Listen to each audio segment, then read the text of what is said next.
Hello everyone! Welcome to the Layman Way, where we strive to bring the explanation of the key concepts in a very fun and engaging way. Concepts from the field of UPSC, PSC, CAT, you name it, we have it. And guys, we are trying to create a big impact by providing free quality education so that everyone can get access to this education and you can be a part of this revolutionary journey by doing just few things, liking and sharing the video and subscribing to the channel. And also, do not forget to recommend the video to your friends. Alright guys, if you want to view the full playlist, you can always go on the I button in the top right corner and view our full course. And if you are watching this video, do not forget to leave a comment down below and share your progress with others so that we can motivate one another, and let's get started.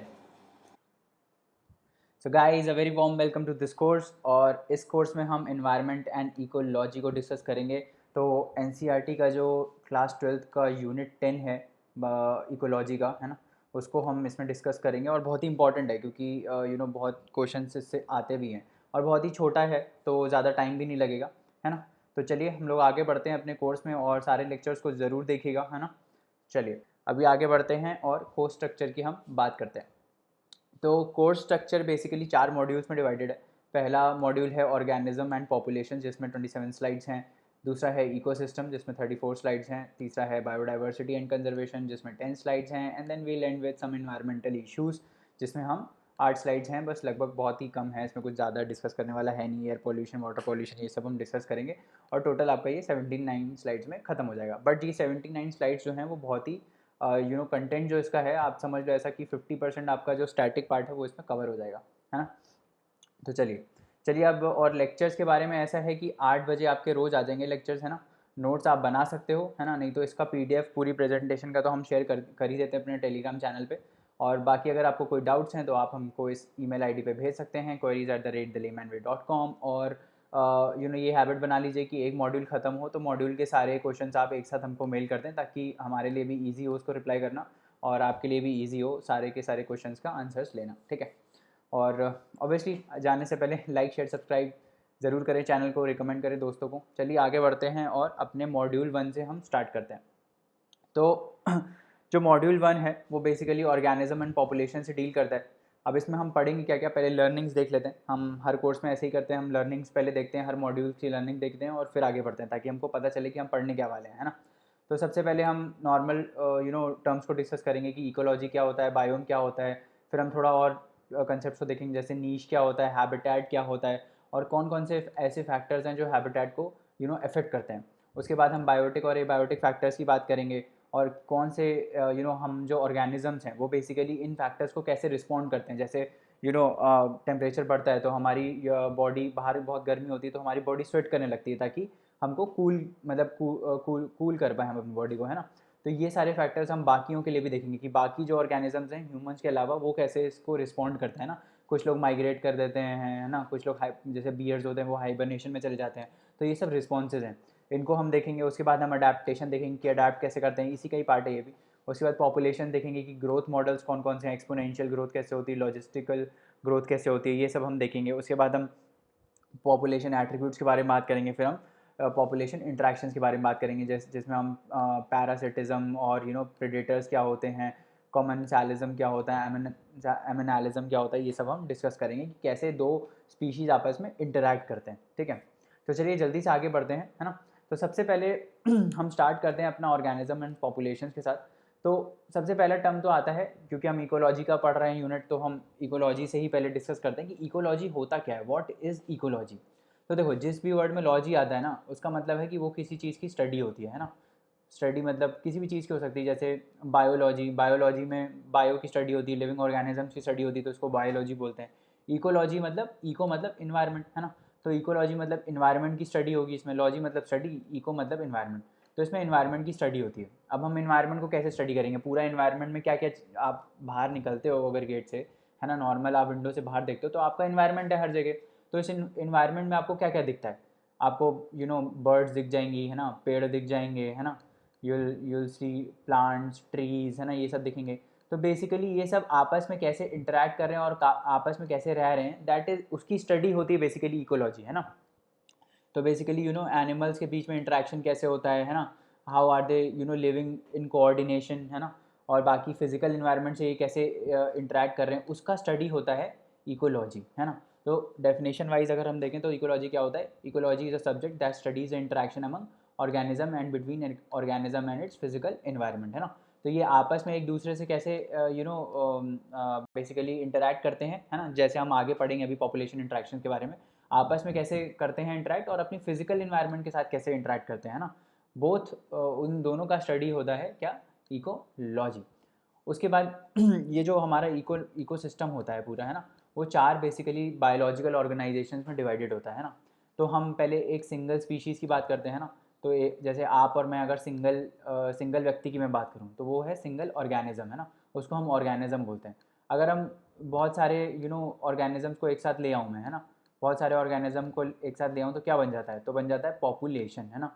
ये हो गई population. Population क्या होता है, India में हम बोलते हैं ना पॉपुलेशन ज़्यादा है क्योंकि बहुत लोग ज़्यादा है ना, बहुत सारे लोग मिलके रहते हैं, तो वो उसको होता है पॉपुलेशन, है ना। फिर पॉपुलेशन अगर बहुत ज़्यादा, हम सारी पॉपुलेशंस कुछ कुछ पॉपुलेशंस को एक साथ मिलाएंगे तो क्या बनेगा, कम्युनिटी, है ना, कम्युनिटी बनता है ना। तो बहुत सारी पॉपुलेशंस को एक साथ बनाएंगे तो कम्युनिटी बनेगा। फिर कम्युनिटी मिल के क्या बनाती है, कम्युनिटी मिल के बनाती हैं बायोम्स, ठीक है। तो आपको ये लेवल्स ऑफ ऑर्गेनाइजेशन याद रखना है कि सबसे नीचे क्या होता है, सबसे नीचे एक सिंगल ऑर्गेनिज्म होता है, खूब सारे ऑर्गेनिजम्स मिलके क्या बनाते हैं, पॉपुलेशन बनाते हैं ना। यहाँ पे ऑर्गेनिज्म, यहाँ पे पॉपुलेशन, बहुत सारे पॉपुलेशन मिलके क्या बनाएंगे, कम्युनिटी बनाएंगे, ठीक है। तो मान लो जैसे ये सिंगल स्पीशीज़ का ऑर्गेनिज्म है ना, सेम स्पीशीज़ के ऑर्गेनिजम्स अगर आपस में आके रहते हैं तो उसको हम पॉपुलेशन बोलेंगे, पॉपुलेशन ऑफ सेम स्पीशीज़, है ना। फिर ऐसे एक स्पीशीज़ का पॉपुलेशन होगा, फिर दूसरी स्पीशीज़ का पॉपुलेशन होगा, फिर तीसरी स्पीशीज़ का पॉपुलेशन होगा। तो ये लोग सब जब डिफरेंट डिफरेंट स्पीशीज़ के पॉपुलेशन साथ में आके रहेंगे तो क्या बोलेंगे, कम्युनिटी, है ना। फिर ऐसे ही सारी कम्युनिटीज़ मिल के साथ में रहने लगेंगी तो उसको हम क्या बोलेंगे, उसको हम बोलेंगे बेसिकली ये क्या बोलते हैं, बायोम, है ना। बायोम मतलब पूरा जो ऑर्गेनिज्म स्ट्रक्चर है, पूरा जो भी धरती पे एग्जिस्ट करता है उसको हम बोलते हैं बायोम, है ना। तो बायोम में जैसे आप अभी हम आगे डिस्कस करेंगे तो हम देखेंगे टंड्रा बायोम होता है। टंड्रा मतलब जो आर्टिक वगैरह वाले रीजन्स होते हैं ना, तो आर्टिक वाले रीजन में क्या होता है, वहाँ वेजिटेशन नहीं होता है ना, वहाँ पे पोलर बियर्स और ये सब रहते हैं, आपको सील्स मिलेंगे, पोलर बियर्स मिलेंगे, है ना, स्नो फॉक्सेस मिलेंगे। तो ये लोग सब जब साथ में मिलके रहते हैं तो वो पूरा एक बायोम हो जाता है, एक पर्टिकुलर जोग्राफी में जब खूब सारे कम्युनिटीज़ आके रहते हैं, है ना, तो उसको हम बोलते हैं बायोम। आगे डिस्कस करेंगे बट ये बेसिक लेवल ऑफ ऑर्गेनाइजेशन। सबसे नीचे ऑर्गेनिज्म, फिर ऑर्गेनिज्म, खूब सारे ऑर्गेनिज्म आके रहते हैं। सिग्मा का मतलब होता है सम, है ना, सिग्मा का मतलब होता है सम, मैथ्स में इसका मतलब होता है सम, है ना। तो और सिंगल ऑर्गेनिज्म है ना, फिर खूब सारे ऑर्गेनिज्म आके एक साथ रहते हैं, मतलब इसका सम कर दिया तो क्या बन गया, पॉपुलेशन। फिर खूब सारी पॉपुलेशन को सम कर दिया तो क्या बना, कम्युनिटी, है ना। फिर कम्युनिटीज़ को सम कर दिया तो बहुत सारी कम्युनिटीज़ आके जब साथ में रहती हैं तो वो हो गया बायोम, है ना। तो समझ में आ गया कैसे जो ऑर्गेनिज्म है वो आपस में एक दूसरे के साथ इंटरेक्ट करते हैं और अपनी फिजिकल इन्वायरमेंट के साथ इंटरेक्ट करते हैं, उसकी स्टडी को हम बोलते हैं इकोलॉजी, ठीक है। उसके बाद हम बायोम्स की बात करते हैं, जो हमने पीछे पढ़ा बायोम्स के बारे में, है ना। तो बायोम क्या होता है, what is a biome. A biome is a large community of vegetation and wildlife adapted to a specific climate. तो देखो, इसको सबसे सिंपल समझने का क्या मतलब है, जैसे एक बायोम हम देखते हैं डेजर्ट्स, है ना। तो डेजर्ट्स में क्या होता है, जो रेगिस्तान होता है हमारा, वहाँ पे आपको क्या दिखता है, डेजर्ट्स में आपको क्या दिखेगा, सैंड दिखेगी, है ना, सैंड, खूब सारी सैंड दिखेगी। और प्लांट वेजिटेशन में क्या दिखेगा, कैक्टाई वगैरह दिखेगा, है ना, कैक्टाई वगैरह दिखेगा। और वाइल्ड लाइफ में अगर मैं बोलूँ तो आपको क्या दिखेगा, वहाँ कैमल्स मिलेंगे, है ना, कैमल्स मिलेंगे और लिजर्ड्स भी मिलती हैं वहाँ पे, है ना, जो डेजर्ट लिजर्ड्स होती हैं वो सब भी मिलती हैं, है ना। और फिर लायंस भी रहते हैं वहाँ पे, ठीक है, डेजर्ट लायंस भी रहते हैं, तो ये सब आपको मिलेगा। अब मैं बोलूँ आपको कैमल, क्या कैमल आपको आर्टिक रीजन में मिलेगा, नहीं मिलेगा ना, कैमल आर्टिक रीजन में थोड़ी रहता है ना, कैमल तो यहाँ पे रहता है डेजर्ट्स में। तो ये एक जो पर्टिकुलर टाइप ऑफ जोग्राफी है, मतलब desert is a particular type of geography, है ना। तो वहाँ पे एक पर्टिकुलर टाइप ऑफ स्पीशीज़ रहते हैं और एक पर्टिकुलर टाइप ऑफ वेजिटेशन मिलता है ना। ये आपको कहीं और नहीं मिलेगा, ये सब आपको डेजर्ट वाले रीजन में ही मिलेगा। क्या कैक्टाई आपको और यहाँ आर्टिक में मिलता है, नहीं, कैक्टाई आर्टिक में थोड़ी मिलता है, कैक्टाई कहाँ मिलता है आपको, डेजर्ट्स में मिलता है। तो जब एक पर्टिकुलर वेजिटेशन और वाइल्ड लाइफ एक पर्टिकुलर जोग्राफी में रहते हैं उसको हम क्या बोलते हैं, बायोम। तो बेसिकली क्या होता है, एक लार्ज कम्युनिटी होती है। लार्ज कम्युनिटी किसकी होती है, वेजिटेशन की। वेजिटेशन जो मैंने बताया आपको, कैक्टाई, है ना, कैक्टाई इज द वेजिटेशन। और किसकी होती है लार्ज कम्युनिटी, वाइल्ड लाइफ की। वाइल्ड लाइफ में जैसे कैमल्स हो गए, है ना। तो ये जब दोनों साथ में एक ही जगह पे आते हैं, है ना, और एक स्पेसिफिक क्लाइमेट को अडेप्ट करते हैं, क्योंकि डेजर्ट्स में क्या होता है, डेजर्ट्स में बारिश बहुत कम होती है ना, डेजर्ट्स में जो बारिश होती है वो 25 सेंटीमीटर से कम होती है। तो एक पर्टिकुलर क्लाइमेट है यहाँ पे, है ना, गर्मी बहुत रहती है दिन में, है ना, और रात में यही चीज़ बहुत कोल्ड हो जाती है ना। तो ये जो स्पेसिफिक क्लाइमेट है उसी में ही ये स्पेसिफिक जो वाइल्ड लाइफ है वो एग्जिस्ट करती है और स्पेसिफिक वेजिटेशन एग्जिस्ट करता है। तो वो एक पर्टिकुलर जो ये चीज़ होती है उसको हम क्या बोलते थे, बायोम, है ना। तो बायोम क्या होता है, एक लार्ज कम्युनिटी होती है। किसकी कम्युनिटी होती है, वाइल्ड लाइफ की और वेजिटेशन की, है ना, वाइल्ड लाइफ और वेजिटेशन की। जब वाइल्ड लाइफ और वेजिटेशन की एक पर्टिकुलर कम्युनिटी होती है जो एक पर्टिकुलर क्लाइमेट में अडेप्टेड होती है ना, एक पर्टिकुलर क्लाइमेट में ही मिलेगी। ऐसा नहीं है कि आपको कैक्टाई आर्कटिक में मिल जाएगा और कैमल आर्कटिक में मिल जाएंगे, नहीं, आपको कैक्टाई और कैमल कहाँ मिलेगा, डेजर्ट में ही मिलेगा। तो एक डेजर्ट क्या हो गया, डेजर्ट एक बायोम हो गया, ठीक है, समझ में आया। वेजिटेशन, वाइल्ड लाइफ, उनकी लार्ज कम्युनिटी एक साथ रहती है एक स्पेसिफिक क्लाइमेट में, यही इंपॉर्टेंट वर्ड्स हैं, large community, vegetation, wild life, और एक स्पेसिफिक क्लाइमेट में रहती है, तो उसको हम बोलते हैं बायोम, है ना। अब अब सेम चीज़ जैसे मैंने आपको डेजर्ट के लिए बताई वैसे ग्रासलैंड्स के लिए भी होगा, है ना। ग्रासलैंड्स अलग टाइप ऑफ बायोम होता है। इसमें क्या होता है, इसमें आपको जेब्रास वगैरह मिलते हैं, ठीक है, ये आपको ट्रॉपिकल रीजन्स में मिलेगा ग्रासलैंड्स, है ना, सवानाज वगैरह ये यहाँ पे मिलेगा, है ना, साउथ अमेरिका में मिलेगा, और इधर आपको मिलेगा यूएसए में मिलेगा, है ना, इधर होता है। और फिर एक और टाइप ऑफ बायोम क्या हो गया, टंड्रा बायोम हो गया। टंड्रा बायोम मतलब जो हमारे पोल्स पे जो वाइल्ड लाइफ होती है ना, तो पोल्स पे आपको क्या मिलेंगी, पेंगुइन्स मिलेंगी, पोलर बियर्स मिलेंगे, है ना, सील्स मिलते हैं, और वहाँ पे टेम्परेचर बहुत ठंडा रहता है, ऑल द टाइम आइस रहती है ना। तो ये सब स्पेसिफिक क्लाइमेट क्या हो गया, स्पेसिफिक क्लाइमेट हो गया कि बहुत कोल्ड रहता है, आइस रहती है। और वाइल्ड लाइफ क्या हो गई, वाइल्ड लाइफ आपको ये पेंगुइन्स वगैरह मिलेंगे वहाँ पे, है ना, तो वो वाइल्ड लाइफ हो गई। और एक वेजिटेशन में क्या, वेजिटेशन तो खैर आर्कटिक में होता ही नहीं है, बहुत कम होता है वेजिटेशन। जब स्प्रिंग आता है, जब ये आपका समर्स आती हैं तब थोड़ा बहुत आ भी जाता है, जहाँ से टेम्परेट रीजन स्टार्ट होता है, बट एकदम ही पोल्स पे बात करोगे तो वहाँ कोई वेजिटेशन लगभग मिलता नहीं है ना। तो इस टाइप का जब कोई वेजिटेशन, वाइल्ड लाइफ और क्लाइमेट, हमें 3 पैरामीटर याद रखना है, वेजिटेशन क्या है, वाइल्ड लाइफ क्या है, और स्पेसिफिक क्लाइमेट क्या है। अगर ये यूनिक चीज़ कहीं मिल रही है तो वो एक पर्टिकुलर टाइप ऑफ बायोम है ना। जैसे हमको डेजर्ट में ये यूनिक मिल रहा था कि वहाँ पे कैक्टाई मिल रहा था और कहीं नहीं मिलेगा, सिर्फ डेजर्ट में ही मिलेगा। वाइल्ड लाइफ कैमल सिर्फ वहीं मिलेगा और क्लाइमेट ड्राई वहीं मिलेगा, है ना। तो वो एक हो गया पर्टिकुलर बायोम, समझ में आ गया। उसके बाद कौन कौन से मेजर टाइप ऑफ बायोम्स होते हैं, तो पहला है डेजर्ट, फिर ग्रासलैंड, डेजर्ट, ग्रासलैंड, है ना, tropical forest, temperate forest, coniferous forest, Arctic and alpine Tundra, ये सब टाइप ऑफ मेजर बायोम्स है जो आपको पता होने चाहिए, ठीक है। अच्छा, ये बायोम बनते क्यों हैं, why why are biomes form, ये जो मैंने बोला बायोम का डेफिनेशन क्या है कि एक पर्टिकुलर वेजिटेशन है, वाइल्ड लाइफ और क्लाइमेट है ना। तो ये पर्टिकुलर क्लाइमेट पे ही बनता है कोई बायोम, है ना। ये 3 पैरामीटर्स हैं, पर्टिकुलर क्लाइमेट होगा तो उससे वेजिटेशन बनेगा पर्टिकुलर, और वेजिटेशन से फिर वाइल्ड लाइफ आती है। तो मेजर चीज़ है क्लाइमेट के ऊपर रिवॉल्व करी है ना, कि किसी पर्टिकुलर रीजन का क्लाइमेट कैसा है, उस पर ये बायो, उसी से ये बायोम बनता है। तो पहले क्लाइमेट एक पर्टिकुलर आता है, उससे फिर वेजिटेशन आ जाता है, वेजिटेशन की वजह से वाइल्ड लाइफ आती है, और ये तीनों फिर साथ में रहते हैं तो हम उसको बायोम बोल देते हैं, है ना। तो मेजर चीज़ जो ये बायोम बन रहा है वो बायोम बन किन से रहा है, क्लाइमेट से, है ना, स्पेसिफिक क्लाइमेट से ये बायोम बन रहा है। और क्लाइमेट किस पे डिपेंड करता है, क्लाइमेट डिपेंड करता है कि जो हमारा अर्थ है ना, अर्थ है उस पर सन रेज कहाँ कहाँ आ रही है ना, जो सन से एनर्जी आती है उसी से तो ये क्लाइमेट शेप होता है। अब जो पोल्स हैं हमारे, है ना, जो पोल्स हैं आर्कटिक और एंटार्कटिक, यहाँ पे सनलाइट आती नहीं है तो यहाँ पे हमेशा आइस रहती है, तो वहाँ पे कोल्ड वेदर रहता है ना। जबकि जो ट्रॉपिक्स होते हैं, है ना, जो ट्रॉपिक्स होते हैं वहाँ पे बहुत ज़्यादा सनलाइट आती है ना, तो इसीलिए वहाँ पे वार्म टेम्परेचर रहता है। तो ये बेसिकली इंसुलेशन पे डिपेंड कर रहा है ना, कि रोटेशन हमारा कैसा है प्लैनेट का सन के अराउंड। और आपको पता होगा कि अर्थ जो है वो टिल्टेड है ना, earth is tilted like this. तो अब देखो आगे बढ़ते हैं और आगे देखते हैं कि कैसे ये जो मैं बोल रहा हूँ कैसा है। तो सन है हमारा, है ना, सन की वजह से हमारा क्या होता है, सन की वजह से हमारा इंसुलेशन आता है। ये सेम चीज़ हमने जोग्राफी के लेक्चर्स में भी पढ़ाई है, तो आप देख सकते हो जाके, अगर बहुत ही एक्सटेंसिव एक्सप्लेनेशन देखना है तो मैं मोटा मोटा आपको बता देता हूँ कि सन होता है ना। सन बेसिकली क्या करता है, अपने रेडिएशन एमिट करता है। और जो अर्थ होती है हमारी, अर्थ इज़ अ टिल्टेड, है ना, अर्थ अपनी एक्सिस के ऊपर टिल्टेड रहती है, 66 डिग्री के आसपास टिल्टेड रहती है, ठीक है। पॉइंट कुछ है, 66.5 है शायद, है ना। तो उस 66.5 डिग्री पे ये टिल्टेड रहती है अपनी एक्सिस से, है ना। और फिर क्या होता है, अब ये जो सन है ना, वो यहाँ पे कहाँ पे रहता है, इस वाली पोजीशन पे, ट्रॉपिक ऑफ ये क्या बोलते हैं, कैंसर के ऊपर वर्टिकली ओवरहेड रहता है ना। तो यहाँ पे डायरेक्ट रेस पड़ रही होती हैं, है ना। उसके बाद यहाँ जैसे ही हम ऊपर जाते हैं तो वहाँ पे स्लैंटिंग रेस पड़ती हैं। स्लैंटिंग रेस की वजह से क्या होता है कि यहाँ पे इंसुलेशन कम आता है ना। फिर ये अर्थ हमारी मूव करती रहती है ना, earth rotates about revolves around sun, है ना।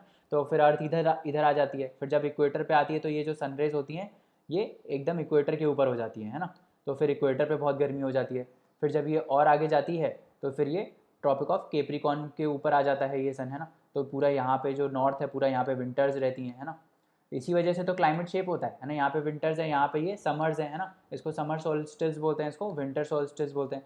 उसके बाद फिर से ये कहाँ जाती है, फिर से ये इक्वेटर के ऊपर चली जाती है। तो ये पूरी जो है जर्नी वो चलती रहती है, और इस जर्नी की वजह से ही क्या होता है, हमारा डिफरेंट पार्ट्स पे डिफरेंट इंसुलेशन होता है। अब इस वाले अगर मैं फिगर की बात करूँ तो यहाँ इस साइड ज़्यादा सनलाइट आ रही है, यहाँ पे नहीं आ रही है, मतलब इधर नहीं आ रही है, साउथ में नहीं आ रही, तो यहाँ पे ठंडी रहेगी, यहाँ पे गर्मी रहेगी। इसी वजह से हमारा क्लाइमेट शेप होता है। और जैसे ही हमने देखा था कि जैसे ही हमारा क्लाइमेट शेप होता है वैसे ही क्या होता है, क्लाइमेट के शेप होने की वजह से हमारा वेजिटेशन चेंज होता है, वेजिटेशन की वजह से वाइल्ड लाइफ चेंज होती है ना। तो rotation of our planet around the sun and the tilt of its axis causes the annual variation of the intensity and duration of temperature, है ना। सनलाइट ज़्यादा पड़ेगी तो ज़्यादा वार्म होगा, ज़्यादा वार्म होगा तो टेम्परेचर हाई होगा। इसकी वजह से क्या आते हैं, इसकी वजह से सीजन्स आते हैं, है ना। फिर सीजन्स एक तो ये रीज़न हो गया कि टेम्परेचर वाला। दूसरा क्या है, दूसरा है रेनफॉल। रेनफॉल मतलब प्रेसिपिटेशन। डेजर्ट्स में सूखा क्यों पड़ता है, डेजर्ट में सूखा इसलिए पड़ता है क्योंकि वहाँ पे जो बेसिकली रेनफॉल है वो 25 सेंटीमीटर से कम पड़ती है ना। और जो ट्रॉपिकल रेन फॉरेस्ट होते हैं वहाँ पे कितना, वहाँ पे तो बहुत ज़्यादा होती है, 150 से अराउंड 400 सेंटीमीटर्स तक भी रहती है ना। तो ट्रॉपिकल रीजन में बहुत ज़्यादा रेनफॉल रहती है, इसीलिए वहाँ पे वेजिटेशन ज़्यादा होता है ना। आप देखोगे वहाँ पे ग्रासेस उगती हैं, यहाँ पे नहीं उगती हैं, यहाँ पे कैक्टाई रहता है क्योंकि कैक्टाई को पानी बचाना रहता है ना। तो वहाँ पे रेनफॉल कम होती है, तो इस वजह से यहाँ पे क्लाइमेट अलग है, ठीक है। तो दो इसमें रीजन्स हैं, क्या है, पहला है टेम्परेचर जो कि सन और अर्थ के टिल्ट की वजह से आता है, और दूसरा क्या है, दूसरा है रेनफॉल, है ना। तो ये दोनों रीज़न आपको याद रखने हैं, टेम्परेचर और रेनफॉल की वजह से अलग अलग बायोम हमको मिलते हैं, क्योंकि रेनफॉल और टेम्परेचर जो है वो वेरी करता है ना, डिफरेंट पार्ट्स ऑफ प्लैनेट्स पे। इसी वजह से जो होता है वो डिफरेंट सीजन्स आते हैं और हमारा बायोम डिफरेंट डिफरेंट बनते हैं, ठीक है। उसके बाद हम आगे बात करते हैं, इन्हीं बायोम्स की हम बात करते हैं। तो बायोम्स हम बनाएंगे, सबसे पहले तो बायोम्स कैसे बनते हैं वो भी देख लेते हैं ना। तो इसका एक डिस्ट्रीब्यूशन होता है जो कि बहुत ज़्यादा इंपॉर्टेंट है, ठीक है। तो बायोम का डिस्ट्रीब्यूशन हम देखते हैं कि जो हमने अभी बड़े डेजर्ट, ग्रासलैंड, कॉनिफेरस, आर्कटिक और ट्रॉपिकल, ये कैसे वेरी करते हैं। बहुत ही सिंपल है इसको बनाना, है ना। लोग रटने की तो ज़रूरत है ही नहीं, है ना। आप बिना देखे भी इसको बना सकते हो। तो हमने देखा था कि बायोम जो है वो दो चीज़ों पर डिपेंड करते हैं, किस पे, एक है टेम्परेचर, है ना, एक था टेम्परेचर, और दूसरा क्या था, प्रेसिपिटेशन, है ना, रेनफॉल जो की थी। तो इन दोनों पे डिपेंड करता है। तो अगर हमको इसका ग्राफ बनाना होगा तो यही दोनों हमारे पैरामीटर होंगे, है ना। तो हम क्या करेंगे कि वाई एक्सेस पे हम टेम्परेचर प्लॉट करेंगे और एक्स एक्सेस पे हम क्या करेंगे, प्रेसिपिटेशन प्लॉट करेंगे। यही दोनों मेजर डिसाइडिंग फैक्टर्स हैं बायोम के, है ना। यही दोनों फैक्टर्स हैं। तो हम इसमें क्या करेंगे, यहाँ टेम्परेचर प्लॉट करेंगे और यहाँ हम प्रेसिपिटेशन करेंगे, ठीक है।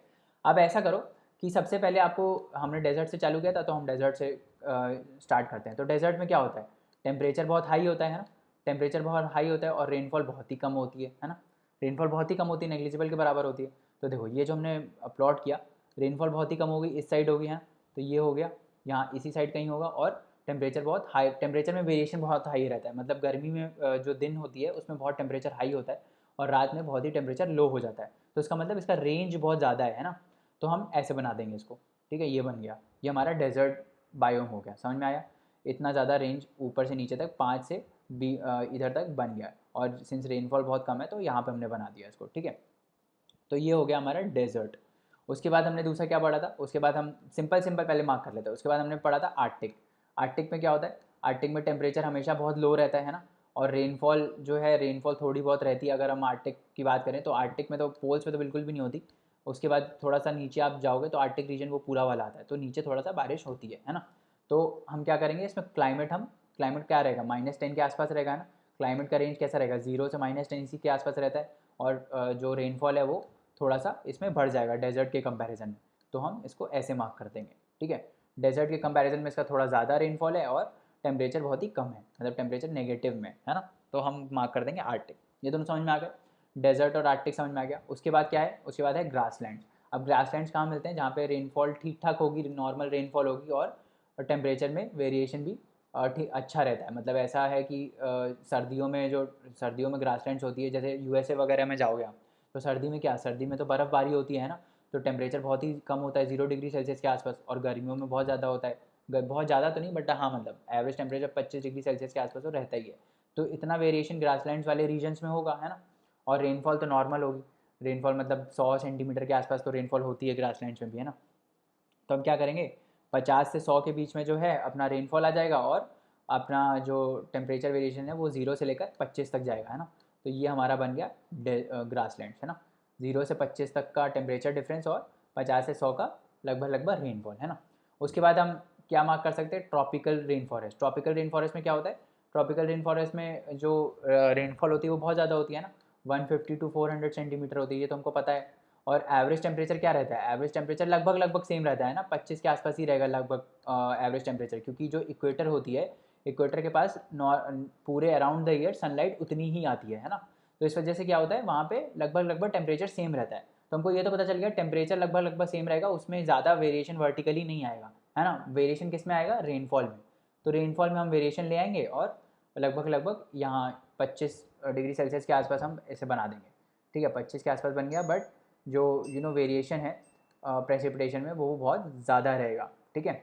तो ये हो गया हमारा tropical rain forest, basically tropical forest. उसके बाद क्या आता है, टेम्परेट फॉरेस्ट। टेम्परेट क्या होता है, जो इधर आता है ना, मतलब ट्रॉपिकल से जब आप सब ट्रॉपिकल जाते हो, जैसे ये इक्वेटर है ना, 30 तक रहती है, 30 डिग्री सेल्सियस तक, सॉरी 30 डिग्री नॉर्थ तक, है ना। उसके बाद और ऊपर जाते हो आप थोड़ा 45 तक, फिर उसके बाद और ऊपर जाते हो 60 तक। तो ये जो 45 से 60 वाला रीजन होता है लैटिट्यूड वाला, उसको हम बोलते हैं टेम्परेट, है ना। तो ये टेम्परेट रीजन होता है, बेसिकली ठंडा रीजन होता है, बहुत ही ठंड रहती है इधर, है ना। जनरली बहुत ठंड रहती है। तो इसमें क्या होगा, टेम्परेचर जो है वो मतलब ऐसे 10 एवरेज टेम्परेचर 10 से 25 के आसपास घूमता रहता है ना। तो इतना रहता है टेम्परेचर। और रेनफॉल भी ठीक ठाक होती है ना, जैसे रशिया वाले पार्ट्स हैं, साइबेरिया वाले पार्ट्स हैं, है ना, ये सब आते हैं टेम्परेट रीजन्स में। तो यहाँ पे रेनफॉल भी होती है, रेनफॉल भी काफ़ी होती है, आप देखते होगे टीवी में रेनफॉल भी बहुत होती है। तो रेनफॉल इसमें लगभग 200 सेंटीमीटर के आसपास आप समझ लो होती है। और जो आपका टेम्परेचर रहता है वो थोड़ा सा वेरी करता है, मतलब 10 से लेकर आपका 25 तक का रहता है टेम्परेचर, ठीक है। तो हम इसको यहाँ बना देंगे, हम देखेंगे 10 के आसपास कहाँ है, ये है 25 मतलब इधर है ना। और उसके बाद हम यहाँ पे मार्क करेंगे 100 के आसपास और 200 के आसपास, है ना। तो ये बेसिकली जो रीजन हो गया, ये हो गया अपना टेम्परेट फॉरेस्ट, है ना। फिर बचा क्या, फिर बचा कॉनीफेरस फॉरेस्ट। कॉनीफेरस फॉरेस्ट कहाँ आते हैं, जो वो क्रिसमस वाले ट्रीज होते हैं ना, ऐसे ऐसे आपने बचपन में बनाए होंगे, उसको हम बोलते हैं कॉनीफेरस फॉरेस्ट। इसको हम टाइगा भी बोलते हैं, ठीक है। तो कॉनीफेरस फॉरेस्ट बेसिकली वहाँ पे आते हैं, जैसे जहाँ आर्टिक खत्म होता है ना, एकदम जहाँ आर्टिक खत्म होता है वहाँ से ये स्टार्ट हो जाते हैं कॉनीफेरस फॉरेस्ट आना। तो वहाँ पे भी बेसिकली बहुत ज़्यादा ठंड रहती है, यहाँ पे टेम्परेचर बहुत डाउन रहता है। तो 10 डिग्री सेल्सियस, 5, 5, 10, 0 इस टाइप से वेरी करता है इधर टेम्परेचर, है ना। और रेनफॉल इसमें यहाँ पे भी रेनफॉल होती है। तो हम क्या मार्क करेंगे, हम 0 से स्टार्ट करेंगे, 10 तक मार्क करेंगे, और फिर जो हमारा ये क्या बोलते हैं रेनफॉल है, वो उसका रेंज बहुत रहेगा, 250 से लेकर 100 सेंटीमीटर तक रेनफॉल रहेगा। तो हम ये इसका मार्क कर देंगे, ठीक है। तो ये हो गया हमारा कॉनीफेरस फॉरेस्ट। अगर हम खुद से बनाना चाहें तो क्या हम बना पाएंगे इसको, चलो इसी स्लाइड में बनाते हैं इसको ना। ये टेम्परेचर था, है ना, ये प्रेसिपिटेशन था, यहाँ प्रेसिपिटेशन है, ठीक है, यहाँ टेम्परेचर है। यहाँ पे हम मार्क कर देते हैं 0, ये 0, यहाँ -10, ठीक है, यहाँ -50, ठीक है, इस टाइप से।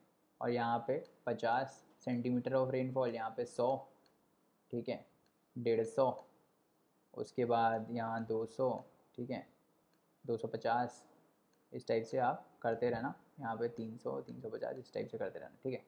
और फिर यहाँ पे 10, 20, 25, ठीक है, ये 25 हो जाएगा, और यहाँ 30, ठीक है, इस टाइप से। तो हमने कैसे देखा था, हमने देखा था कि डेजर्ट जो है वहाँ पे टेम्परेचर रेंज ज़्यादा रहता है ना, टेम्परेचर रेंज ज़्यादा रहता है, और जो रेनफॉल होती है वो बहुत कम रहती है। तो इधर आसपास बन जाएगा आपका क्या, डेजर्ट, ठीक है। उसके बाद दूसरा हमने क्या देखा था, आर्टिक। आर्टिक में क्या होता है, टेम्परेचर नेगेटिव में रहता है और रेनफॉल थोड़ी 100 के आसपास रहती है ना। तो ये बन जाएगा इधर आर्टिक, है ना, इधर ऐसे बन जाएगा आर्टिक। ये आर्टिक हो गया, ये डेजर्ट हो गया, ये आर्टिक हो गया, ठीक है। उसके बाद हमने क्या देखा था, उसके बाद हमने कॉनीफेरस देखा था। जो सबसे ईजी है पहले वो मार्क कर लेते हैं, 25 डिग्री सेल्सियस के आसपास, 25 डिग्री सेल्सियस के आसपास था। और जो आपका ये था इधर से स्टार्ट होगा ये, है ना, जो रेनफॉल थी वो बहुत ज़्यादा रहती है ना। तो ये हो गया ट्रॉपिकल फॉरेस्ट, है ना, ये हो गया ट्रॉपिकल फॉरेस्ट। उसके बाद क्या था, ग्रासलैंड्स हमने देखा था, है ना। ग्रासलैंड्स में क्या था, ग्रासलैंड्स में हमने देखा था कि ग्रासलैंड में क्या था, रेनफॉल थोड़ी ज़्यादा रहती है आर्टिक से, मतलब 100 से 150 के आसपास रहेगी, और क्या रहेगा, और टेम्परेचर में वेरिएशन लगभग इधर रहता है ना, इस टाइप से। तो यहाँ पे ऐसे ग्रासलैंड बन जाएगा, ठीक है। ये हो गया ग्रासलैंड, इस यहाँ पे भी आ जाओ ऐसे, ठीक है, ये बन गया ग्रासलैंड। ठीक है, उसके बाद क्या देखा था, उसके बाद हमने देखा था कि कॉनिफेरस देखा था, है ना। कॉनिफेरस ठंडे टेम्परेचर्स में आते हैं, कॉनिफेरस पूरा इधर से आएगा, इधर से ऐसे करके, है ना, और रेनफॉल बहुत ज़्यादा रहती है, तो ये हो गया कॉनिफेरस। उसके बाद बचा क्या था, उसके बाद बचा था अपना कॉनिफेरस के बाद क्या बचा था, एक और चीज़ बचा था ना, टेम्परेट। टेम्परेट में क्या था, टेम्परेट में भी टेम्परेचर थोड़ा ठंडा था, बट थोड़ा सा ज़्यादा था, और रेनफॉल इसके आसपास थी, है ना, तो ये हो गया था टेम्परेट, है ना, इधर कहीं था टेम्परेट। तो इस टाइप से आप बना सकते हो, है ना, ऐसा नहीं है कि रटना पड़ेगा, तो इस टाइप से आप बना लेना, है ना। चलो अब आगे बढ़ते हैं और देखते हैं। सो बेसिकली एक minute, just a minute. So regional and local variations within each biome leads to the formation of variety of habitats. अब इससे क्या होता है, जो आप देखो बायोम तो हमने देख लिया कि एक पर्टिकुलर टेम्परेचर और प्रेसिपिटेशन और वाइल्ड लाइफ, जब एक पर्टिकुलर क्लाइमेट होता है तो उससे अडेप्ट करती हुई एक वाइल्ड लाइफ आ जाती है वहाँ पे, है ना। बट ऐसा भी होता है ना कि लोकल और रीजनल वेरिएशंस भी हो सकते हैं विद इन अ बायोम, जैसे डेजर्ट में विद इन रीजन्स वेरी कर सकता है ना। डेजर्ट भी बहुत बहुत अलग अलग टाइप्स के होते हैं ना, तो उससे क्या होता है, उससे वेराइटी ऑफ हैबिटेट्स आते हैं, है ना। तो आपको याद रखना है कि बायोम के अंदर भी वैरायटी ऑफ हैबिटेट्स हमको मिलते हैं। ठीक है, चलो तो चलिए दोस्तों, आज के लिए इतना रहने देते हैं, बाकी कंसेप्ट्स नेक्स्ट लेक्चर में पढ़ेंगे। और जाने से पहले लाइक शेयर सब्सक्राइब करना ना भूलें, चैनल को रिकमेंड करें अपने दोस्तों को, और आप हमको अपने डाउट्स और क्वेरीज जो हैं वो queries@thelaymanway.com पे भेज सकते हैं, जहाँ पे हम आपका रिप्लाई इंस्टेंटली करेंगे। तो चलिए नेक्स्ट लेक्चर में मिलते हैं, तब तक पढ़ते रहिए, हार्ड वर्क करते रहिए। Thank you so much, bye bye and take care.